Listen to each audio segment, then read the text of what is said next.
In early 2025, Robert Kennedy Jr. was discussing the possibility of creating a registry that would track all individuals who have been diagnosed with autism. His excuse being that he was collecting data that would help to determine what environmental toxins are causing autism. Many experts have said that it's likely not one cause, but several different things that could cause it. He even said that autism is a preventable disease that destroys families. He went on to further insult those on the neurodivergent scale by saying that, quote, "These are kids who will never pay taxes, they'll never hold a job, they'll never play baseball, they'll never write a poem, they'll never go out on a date, many of them will never use a toilet unassisted," end quote. He later backtracked by saying that he was only talking about those who were low functioning. As a person who has many autistic friends and is on the neurodivergent scale myself, struggling with ADHD, I can't tell you how terrifying the idea of this registry is. Especially since this is not the first time in history that a government has used the excuse of studying human beings for cures, when in reality, their end goal was to simply eliminate those that they deemed less than worthy, which I cannot understand how anyone can determine those who are deserving of life and those who are not. Historically, this is not the first time that the United States has done something similar to this. The attack on Pearl Harbor by the Japanese, due to this and likely governmental propaganda, there was a lot of fear towards those who were of Japanese descent, regardless if they were foreign-born or a natural citizen. Over 100,000 people of Japanese descent lost their homes, their possessions, as they were herded into what was called relocation centers, but in reality, they were internment camps. The United States was also a huge proponent of eugenics. Eugenics is essentially racist science. It is the very false belief that the human species can be improved by selective breeding of certain populations. Those populations frequently were people of color that were targeted. Often women of color, especially indigenous women, were unknowingly sterilized so that they could not reproduce. Creating a registry of autistic individuals, to me, feels like the first step in beginning to eliminate people that have this disorder. The autistic individuals that I have personally met with have been amazing, highly intelligent people who see the world slightly differently than those who are neurotypical. This is the story of the T4 program in Nazi Germany, the predecessor to the Holocaust. I'm your host, Lauren Powers, and you are listening to Not Your History Class podcast.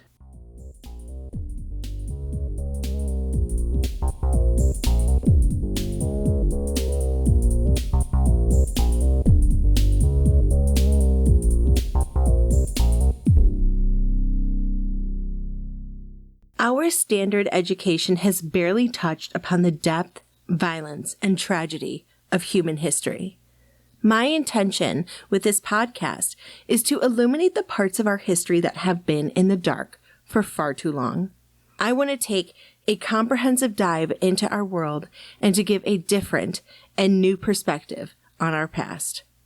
After all, education is our strongest weapon against tyranny. Please note, this podcast contains content and information that may not be suitable for children under the age of 13. Please be advised.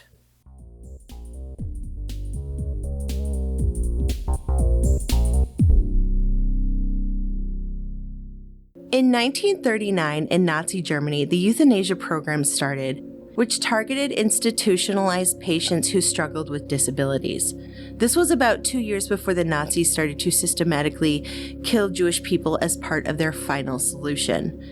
It is unclear as to when the leaders of Nazi Germany implemented the final solution, which was the culmination of ongoing discriminatory and anti-Jewish rules and laws established by the Nazis.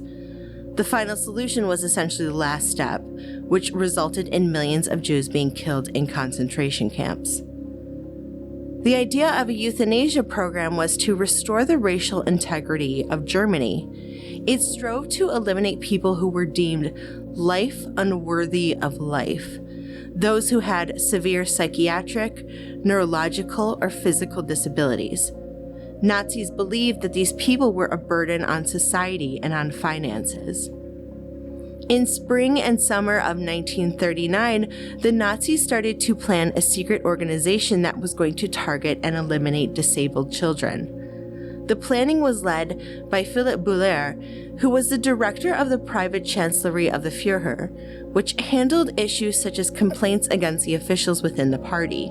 Due to the Führer chancellery being separated from the state government and the Nazi party, this was the party that was chosen to lead the T4 program, which was named after the street that is the coordinating address in Berlin, Tiergartenstrasse 4.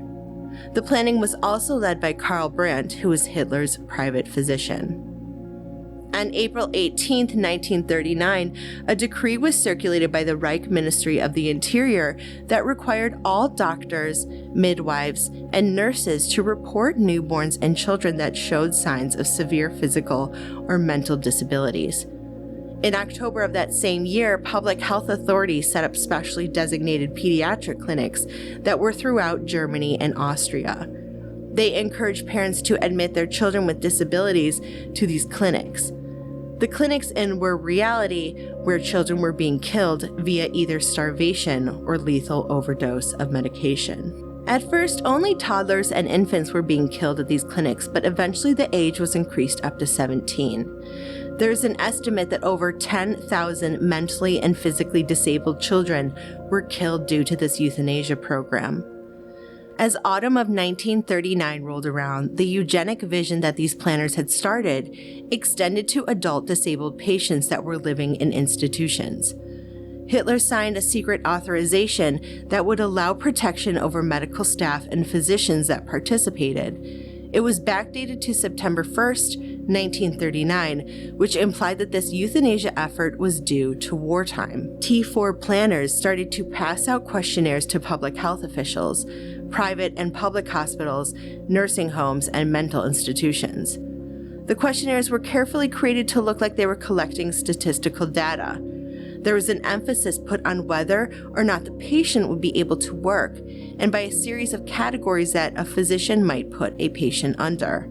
They are as follows: people who suffer from schizophrenia, dementia, encephalitis, and other neurological or psychiatric disorders, those who were not of German or related blood, the criminally insane, or those who had been committed on criminal grounds, or those who had been in the institution for over 5 years. There were 6 established gassing locations created for adults in the T4 euthanasia program. They were located in Brandenburg, Grafneck, Bernburg, Sonnenstein, Hothheim, and Hadamar. T4 secretly hired medical experts, doctors who had significant reputations. These physicians would go over the forms in groups of 3. The decisions as to who would be euthanized would be made in January of 1940. Patients were then transported via train or bus to the gassing installations. Within hours of arriving, the patients were killed via gas chambers, which were disguised as showers. The gas used was pure bottled carbon monoxide. The bodies were then burned in the crematoria attached to the facility. The ashes would be put into a pile and placed in urns that would then be shipped to the relatives of the patients. They also received a death certificate with a fictitious cause and date of death. I very much doubt that the Nazis were considerate enough to keep the ashes separated. People likely received a mixture of people's cremains. Official records were falsified to indicate that the patients died of natural causes, as they attempted to keep the T4 program a secret. Eventually, it was no longer a secret and there was widespread knowledge of the program. Public and private protests started to pop up, especially from the members of the German clergy, which included Clemens August Count von Galen, the Bishop of Münster. On August 3, 1941, he protested the killings in a sermon. By late August 1941, Hitler had halted the euthanasia program. According to T4's own records, about 70,273 institutionalized persons were killed at gassing facilities between January 1940 and August 1941. The euthanasia program did not stop, as child euthanasia still continued. Not only that, but a year later, in August 1942, German healthcare workers and medical professionals had resumed euthanizing disabled children, although it was much more concealed than previously. Instead of gassing chambers, lethal injection and drug overdose was used as had been used before. Many of the institutions that this was practiced at would also starve adult and children victims. This program continued until the end of World War II and expanded its victim pool, including geriatric patients, foreign forced laborers, and bombing victims. Overall, the euthanasia program claimed 250,000 individuals. The euthanasia program was confined to Reich proper, meaning to Germany and territories that had been annexed: Austria, Alsace-Lorraine, the Protectorate of Moravia and Bohemia, and parts of annexed Poland. This view of people that are not worthy of life caused patients to become victims of shootings in Poland and the Soviet Union. In West Prussia, Pomerania, and Poland, there were about 30,000 people that were murdered by the autumn of 1941, which was done in order to accommodate settlers that had moved from Baltic countries and other areas. Disabled people were killed in mass shootings and gas vans in occupied Soviet territories. Patients were murdered and shot in their beds and in wards by SS and police units in Poland and the Soviet Union.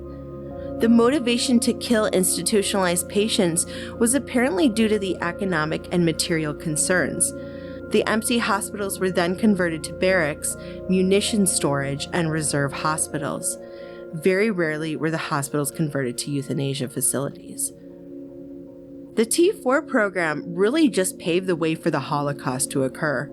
Nazis extending the eugenic and ideological methods to others, such as the Jewish population and Roma, also known by what is considered now a culturally insensitive term, gypsies. The gas chambers that were used in the T4 program were used to kill Jews in German-occupied Europe. In the fall of 1941, a plan was implemented by Nazi Germany to kill off Jews in the general government, which was located in an area of Poland that was Nazi-controlled. After they invaded Poland in September 1939, ghettos, concentration camps, and slave labor camps were set up. This is also where death camps were built and used to murder Jews that lived in that area. It was codenamed Operation Reinhard. T4 personnel who were reliable during the T4 campaign were among the German staff. There were 3 centers that were set up to exterminate the Jewish population: Belzec, Sobibor, and Treblinka. It was considered to be the deadliest phase of Nazi Germany's plan to erase the Jewish population. About 1.5 million Jewish people were killed in these death camps. In addition to that, SS and the police committed a bunch of related killings, including Operation Harvest Festival, which on the outside sounds like a fun party during October, but the reality is much darker and bloodier than that. The operation started at dawn on November 3rd, 1943. Previously, the surviving Jews rose up and started an insurrection, which is what the Harvest Festival was in response to. In the ghettos of Warsaw and Białystok, there was armed resistance against SS and police. On August 2nd of 1943, prisoners had rebelled at the Treblinka Kill Center and in Sobibor Killing Center. An insurgency had started on October 14th, 1943, which allowed over 300 prisoners to escape. Of those 300, only 58 survived the war. The Operation Reinhard facilities were liquidated in autumn of 1943 after the prisoner uprisings. Afraid that there were going to be more insurrections, SS Chief Heinrich Himmler ordered the extermination of the remaining 45,000 Jews that were in forced labor camps in the Lublin district. Most of these prisoners were located in the Poniatowa and Madiniak and Traniki camps. The operation began at dawn with the SS and the police units surrounding the Traniki and the Poniatava labor camps. They were then removed by groups and in large pits, dug for the purpose of mass burial. They were then shot and their bodies fell into the pit. Other Jewish individuals that were at other forced labor camps were transferred to Majdanek to be killed. There was music being played over the loudspeakers to drown out the screaming and the sounds of the guns being shot. The killings took a single day in Majdanek and Traniki, and in Poniatova, the shootings continued until November 4th, lasting 2 days. To return back to the subject of Operation Reinhard, which was initiated in autumn of 1941, the operation was named after SS General Reinhard Heydrich. He later died in June of 1942 from injuries that he sustained after an assassination attempt by Czech partisans. He had also served at the Reich Security Main Office, also known as the RSHA, from September 1939 to when he passed away. He was one of the key architects of the final solution, and he had been personally tasked by Hitler and Hermann Göring to draft a plan for the solution of the Jewish question. Between autumn of 1941 and summer of 1943, SS General Odilo Gobachnik directed Operation Reinhard. He was part of the SS and was a police leader in the Lublin district of the general government. He set up 2 departments for Operation Reinhard, the first being the deportation team led by SS Major Hermann Höfle, which would arrange personnel and transportation for the deported.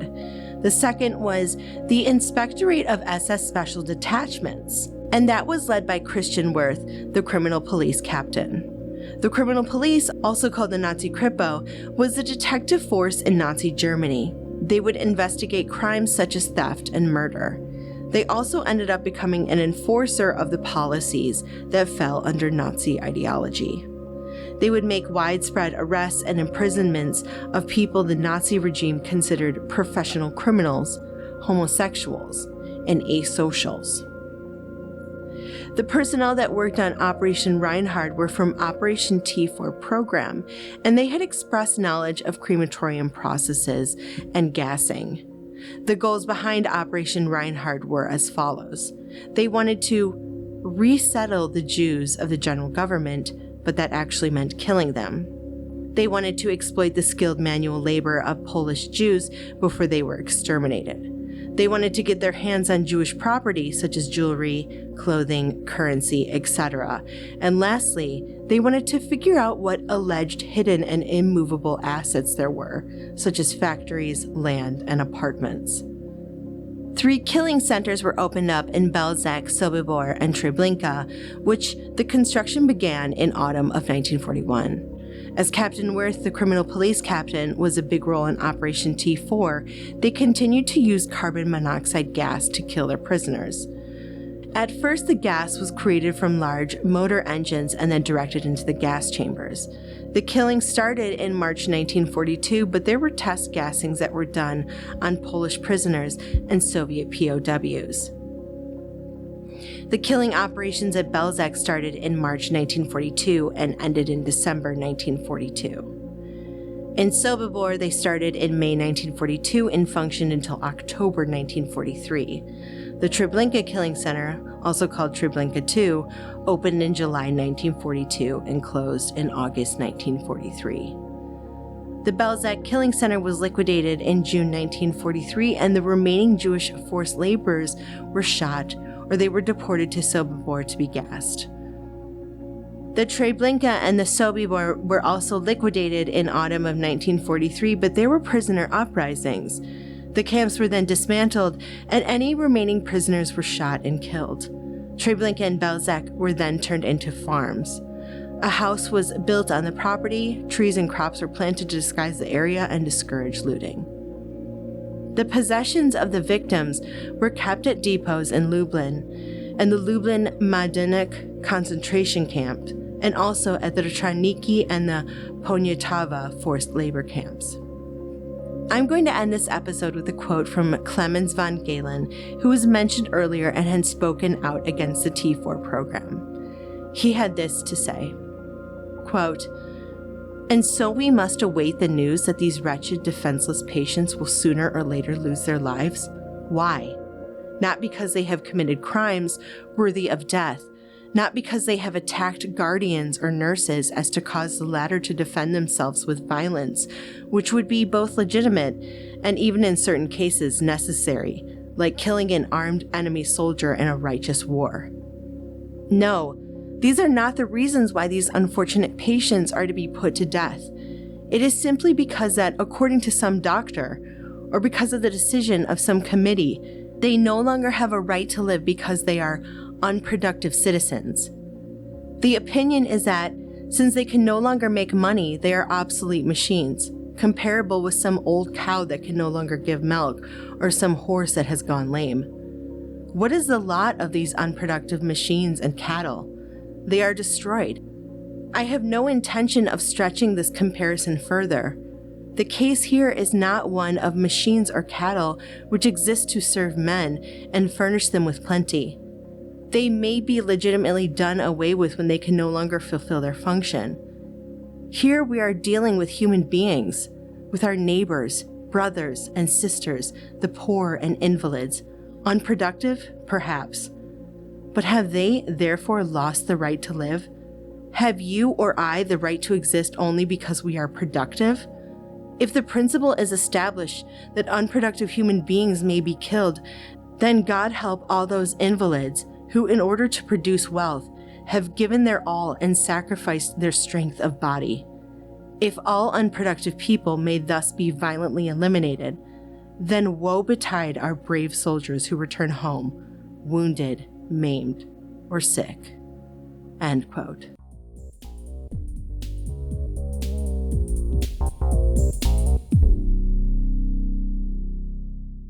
Please subscribe to my podcast, and if you are listening on iTunes, please give the podcast 5 stars. It really helps me get out there.